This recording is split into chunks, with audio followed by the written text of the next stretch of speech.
সবাই বলে স্যান্টা ক্লজকে আমরা কখনো দেখিনি, অথচ আমি সেই ছোট থেকে স্যান্টা ক্লজকে দেখে আসছি, যে আমার প্রতিটা স্বপ্ন পূরণ করেছে, ইচ্ছেগুলোর দাম দিয়েছে, ঠিক কোন খাবারটা খেলে আমি সুস্থ থাকবো, কোন খাবারটা আমার জন্য একদমই উপকারী নয়, কোন জায়গাটায় গেলে আমি সেফ থাকবো, এই প্রত্যেকটা জিনিস যে খেয়াল রেখেছে সেই আমার স্যান্টা ক্লজ, আমার বাবা, যাকে কখনো হাত ধরে বলতে পারিনি তোমাকে বড্ড ভালোবাসি, যার সারাদিনের পরিশ্রমের পর সেই নোংরা হাতটা সে যখন ধুয়ে আমায় ভাত খাইয়েছে, তাকে কখনো বলতে পারিনি বাবা তোমার দুটো হাতই আমার কাছে সমান।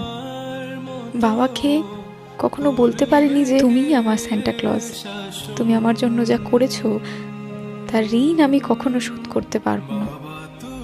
বিয়ের সময় যদি ঋণ শোধের সময় আসে, তাহলে শুধু মাকে না, বাবাকেও চাল ছুঁড়ে বলবো বাবা তোমারও ঋণ শোধ করলাম। তোমার ঋণ হয়তো আড়ালে আছে, তুমি তো আড়ালেই পরিশ্রম করো।